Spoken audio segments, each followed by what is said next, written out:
the first to review the Olympus XA system. Glad I was able to get ahead of the curve on this one. Everything covered in this video will be unique and never talked about before. I'm going to focus on the XA2 in this video, but here's a basic summary of all 5 XA models.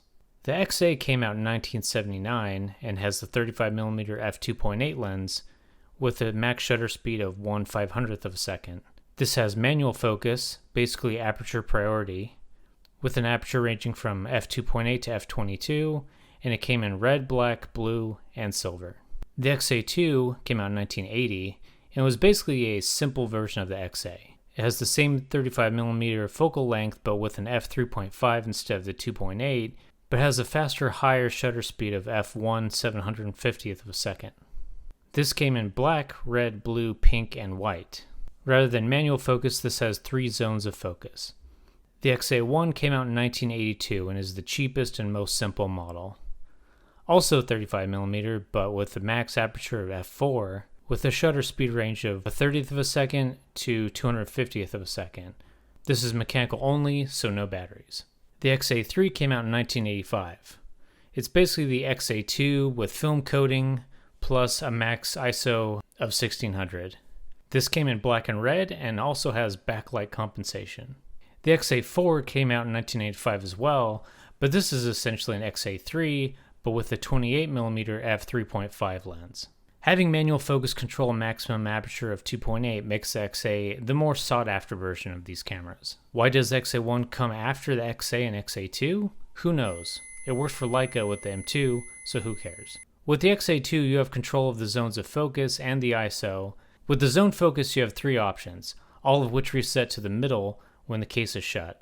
You have the approximate 4 to 5 foot or 1.5 meter zone, the 9 to 10 foot or 3 meter zone, and infinity. If I'm going somewhere outside in sunlight, like a beach, I probably want a lower ISO like 100 to 250 since the shutter's max speed is 750. So based on the Sunny 16 rule, if I was running 800 speed film in this camera on the beach, not sure why anyone would do that, I would probably be maxing out the shutter and the aperture and could possibly be running the risk of overexposing. Since I was going to a baseball game with this and would be inside and out, I opted for 250 speed film as it gave me a good range and most of the images would be in daylight. You could always adjust the ISO selector on the camera to make the camera think it can get away with a faster shutter speed or aperture if you're okay with underexposing the film a little. In which case, you can just push and pull the film in development as long as you do it with the whole roll. After looking at the results, it seemed to overexpose maybe just a bit in mixed lighting conditions, which I'm fine with. In poor lighting, the light meter will open its iris all the way first, then drop the shutter speed as much as it can. In mixed, it seemed to drop my shutter speed but keep the iris closed a little. Let's talk about the shutter button. It's a little weird. It's so light with so little feedback you would almost think it was a fingerprint reader.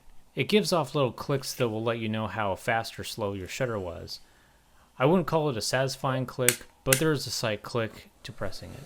I think you see these cameras everywhere in the photography community because it's sort of a no-brainer for most film photographers.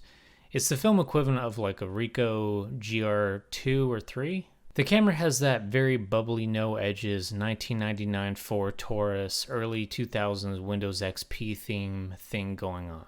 The design is definitely ahead of its time. It seems like there would have been a silver Ace of Base edition or something.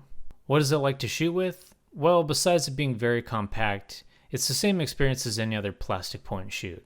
Not that that's a good or a bad thing, but it's nothing amazing. If you wanted to travel with a film camera, this wouldn't be a bad option. It takes up next to no space, and a friend asked me if it was a disposable camera, so you don't need to worry about it getting stolen. The viewfinder. You get frame lines, and that's it. Sitting in the viewfinder kind of to the side is a green warning light that will pop up when you're in poor lighting conditions, signifying you're getting slow shutter speeds of 1/30th of a second or slower.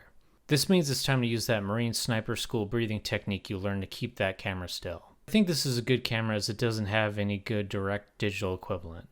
Some pro tips for myself for my next use. I'd say set the ISO to something a bit faster than your speed you're using. Hold it steady when shooting, assuming if it's giving you that light, and just double check the focus zone you're in. I think this camera works best as a quality point and shoot or a street photographer's camera. I always use zone focusing when using my Fuji X100 series, as well as my old Ricoh GR3. To each their own, but for the quick work in street photography, I don't want to waste a second in autofocus or even manual. I would set it ideally to f8, set it to about 10 feet in front of me, and a shutter speed of at least 125. The only downsides on this camera for me is the drawback of not having control over aperture or shutter speed.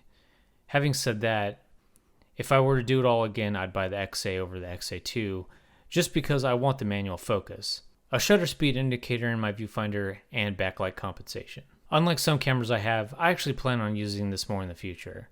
But would it be the only camera I take with me? Maybe for like a family reunion or a quick day trip somewhere.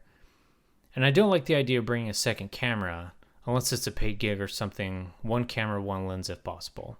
This is often compared to the Lomo LCA, both are very similar in design and functionality. The XA2 has a self-timer of 12 seconds, and loads film like 90% of other film cameras out there. It also takes two of the pretty standard 303/357 batteries. I would highly recommend a tiny wrist strap for these. Just one of those super skinny ones that used to come with flip phones and MP3 players.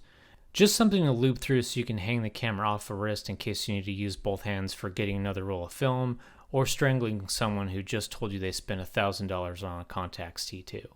The flash, I haven't used this yet because I hate flashes.